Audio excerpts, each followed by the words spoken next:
জ্ঞান হেতুলৈ আটাইকে স্বাগতম জনাইছোঁ। গুৱাহাটী হাইকোৰ্টৰ JA এক্সাম 2025ৰ কাৰণে অত্যন্ত গুৰুত্বপূৰ্ণ অসমীয়া ব্যাকৰণৰ এটা বিষয় কাল আজি আপোনালোকলৈকে লৈ আনিছোঁ।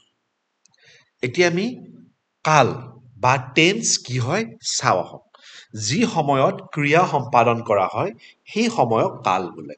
কাল প্ৰধানত তিনিটা: বৰ্তমান, অতীত আৰু ভৱিষ্যত। মানে কি প্ৰেজেণ্ট টেন্স, পাষ্ট টেন্স আৰু ফিউচাৰ টেন্স।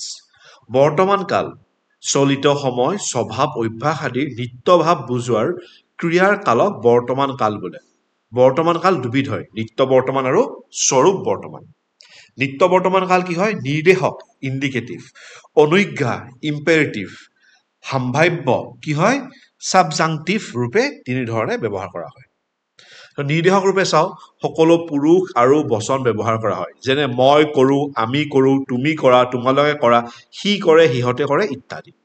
অনুজ্ঞা ৰূপে প্ৰথম পুৰুষ বাদে অন্য পুৰুষত ব্যৱহাৰ হয়। যেনে তই পঢ়, তুমি পঢ়া, সি পঢ়ক ইত্যাদি।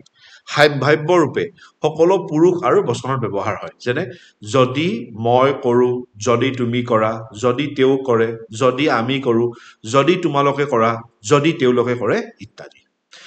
এতিয়া চাওঁ আমি স্বৰূপ বৰ্তমান। যি ক্ৰিয়াৰ কাম শেষ হৈছে বা পূৰ্ণ হৈছে, কিন্তু ভাৱ, ফল বা প্ৰভাৱ এতিয়াও আছে, নাইবা কামটো চলি আছে, এনে ভাৱ প্ৰকাশক ক্ৰিয়াৰ কালক স্বৰূপ বৰ্তমান কাল বোলে। যেনে মই কিতাপ পঢ়িছোঁ, মই পঢ়ি আছোঁ, মই গল্প লিখিছোঁ, মই চিঠি লিখিছোঁ ইত্যাদি। এতিয়া স্বৰূপ বৰ্তমানৰ ব্যৱহাৰ তিনি প্ৰকাৰৰ। চালো নিৰ্দেশক সকলো পুৰুষ আৰু বচনত ব্যৱহাৰ হয়। যেনে মই পঢ়িছোঁ, আমি পঢ়িছোঁ, তুমি পঢ়িছা, তোমালোকে পঢ়িছা, তেওঁ পঢ়িছে, তেওঁলোকে পঢ়িছে ইত্যাদি। এতিয়া চলমান বা কণ্টিনিউৱাছ আমি কাক বুজিম? সকলো পুৰুষ আৰু বচনত ব্যৱহাৰ হয়। যেনে মই পঢ়ি আছোঁ, আমাৰ কণ্টিনিউৱাছ হয় নহয়? মই পঢ়ি আছোঁ, আমি পঢ়ি আছোঁ, তুমি পঢ়ি আছা, তোমালোকে পঢ়ি আছা, তেওঁ পঢ়ি আছে, তেওঁলোকে পঢ়ি আছে ইত্যাদি। ঘটমান বা প্ৰগ্ৰেছিভ, যেনে কৰ, ধৰ, লাগ আদিৰ যোগত সকলো পুৰুষত বচনত ব্যৱহাৰ হয়। যেনে মই পঢ়িব ধৰিছোঁ, তুমি পঢ়িব ধৰিছা, তেওঁ পঢ়িব ধৰিছে, আমি পঢ়িব ধৰিছোঁ, তোমালোকে পঢ়িব ধৰিছা, তেওঁলোকে পঢ়িব ধৰিছে ইত্যাদি।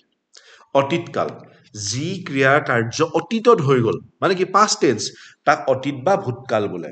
অতীতকাল তিনিবিধ: স্বৰূপ ভূত, অপূৰ্ণ ভৃত্য বা নিত্য ভূত, পৰোক্ষ ভূতকাল আৰু কি হয় সাম্ভাব্য ভূতকাল।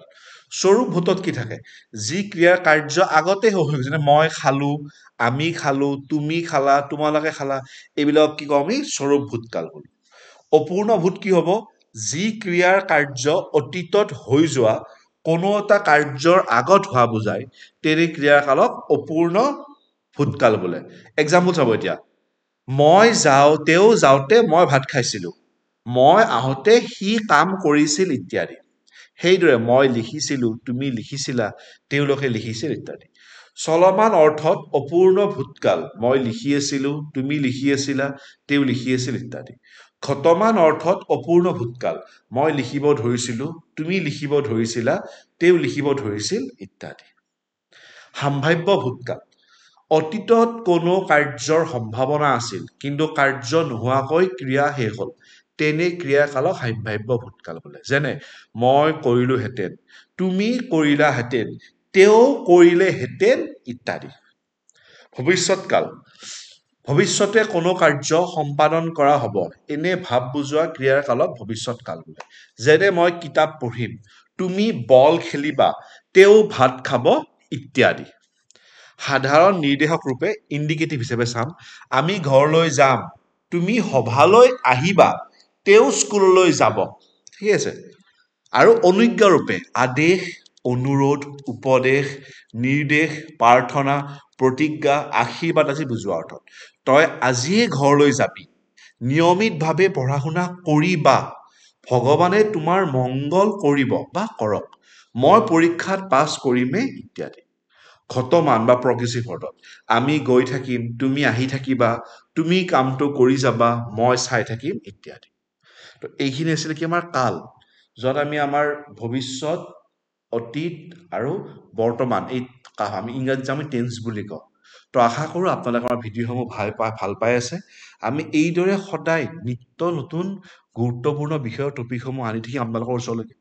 আপোনালোকে আমাক আপোনালোকৰ মৰম চেনেহ দি থাকিব, আমাক লাইক শ্বেয়াৰ আৰু ছাবস্ক্ৰাইব কৰিব। তেতিয়ালৈকে আকৌ নেক্সট ভিডিঅ'ত লগ পাম। ধন্যবাদ, বিদায়।